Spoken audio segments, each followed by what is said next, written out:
Deuxième partie de cette vidéo sur les 13 erreurs basiques que font les gens sur Facebook Ads. Ok, si t'as pas vu la première partie de la vidéo, je te mets juste au-dessus le lien. Vas-y, va regarder la première partie et tu reviens tout de suite après pour regarder la deuxième partie. Avant qu'on attaque, n'oublie pas, pouce bleu, abonne-toi, la petite clochonnette, comme ça à chaque fois que je sortirai des nouvelles vidéos, tu seras informé. Tout ça, tu connais, hein, on va pas se répéter encore une fois, même si je viens de le faire. Donc on y va tout de suite pour l'erreur numéro 7. Donc les 6 premières, on les a déjà vues dans la première vidéo. L'erreur numéro 7, un grand classique aussi, c'est le fait de ne pas utiliser les audiences lookalike, les audiences similaires.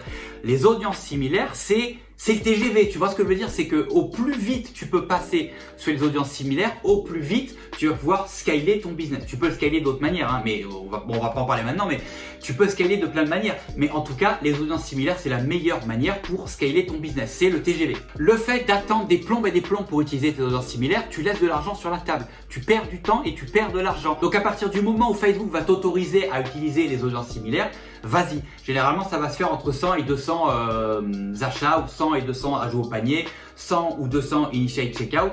Essaye. Attention, erreur aussi là, bon je fais une parenthèse, on s'en fout, hein, c'est pas, j'avais pas marqué sur mes notes mais on s'en fout. C'est pas parce que tu essayes les audiences similaires maintenant avec mettons 150 achats que ça va marcher.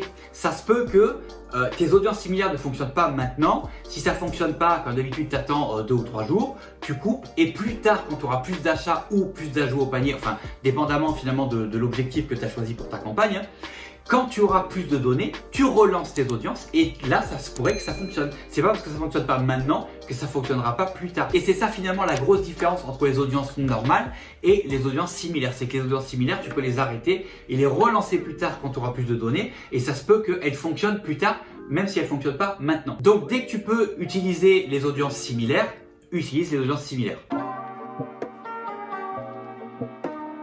L'erreur numéro 8 qui est en rapport directement avec la 7, c'est de ne pas utiliser toutes les audiences similaires qui sont à ta disposition. Souvent, je vois des gens qui utilisent les audiences similaires genre d'achat, mais pas les ajouts au panier, ou alors qui utilisent les ajouts au panier, mais pas les paiements initiés. Non, il faut tous les essayer. Et pareil, quand tu essayes tes audiences similaires, il faut que tu testes tous les pourcentages, le 1, le 2, le 3, le 4, le 5, jusqu'au 10. Tu les essayes un par un. Tu n'es pas obligé de les essayer tous en même temps, hein. Tu peux y aller progressivement, tu peux y aller 3 par 3 par exemple, ou quelque chose comme ça, c'est pas grave.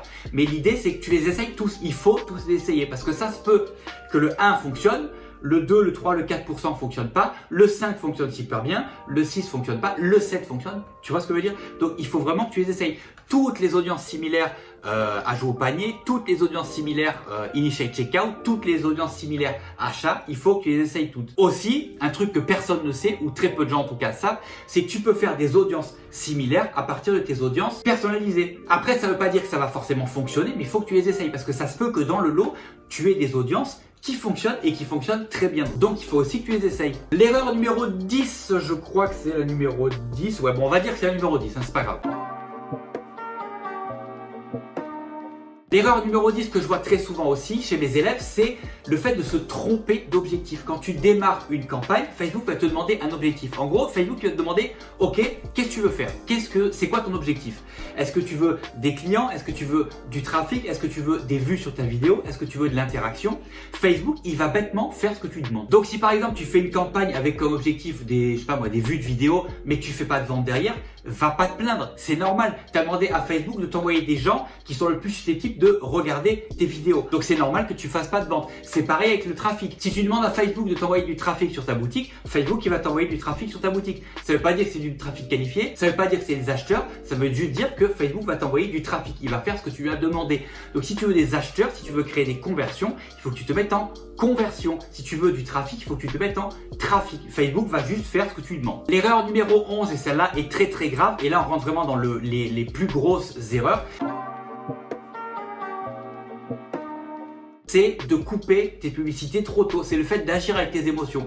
S'il y a bien une chose qu'il faut jamais faire avec Facebook, c'est réagir avec tes émotions. Parce que réagir avec tes émotions, ça fait que tu vas faire des potentiels conneries, comme par exemple couper tes pubs trop tôt. J'en parlais dans la première partie de cette vidéo. Le fait de regarder tes statistiques tout le temps, c'est une erreur. Si tu veux, ce truc-là, c'est un peu complémentaire à ce que je disais dans la première vidéo. Si tu réagis avec tes émotions, tu risques de couper tes pubs trop tôt alors qu'elles auraient pu fonctionner et donc tu fais des conneries. Donc ne réagis jamais avec tes émotions et ne coupe pas tes pubs trop tôt. Je me répète, je l'ai déjà dit plusieurs fois déjà dans la première partie et peut-être même déjà dans la deuxième partie. Ne réagis pas avec tes émotions. Attends 48 à 72 heures avant de prendre une décision. Pas avant parce que Facebook est toujours en phase d'apprentissage. L'erreur numéro 12, c'est l'opposé de celle que je viens de te dire. C'est le fait de couper tes pubs trop tard. Ça fait 3 jours que tu as lancé tes pubs par exemple, ça ne fonctionne pas, tu as déjà perdu 20 ou 30 euros sur ton asset, coupe, terminé. Tu coupes et tu analyses pourquoi tu n'es pas rentable. Mais coupe, lui donne pas de chance supplémentaire. Si tu as déjà dépensé 20 ou 30 balles et que tu n'es pas rentable, cherche pas à comprendre, lui donne pas de chance, tu coupes. Et enfin, la 13e et dernière grosse erreur que je vois souvent,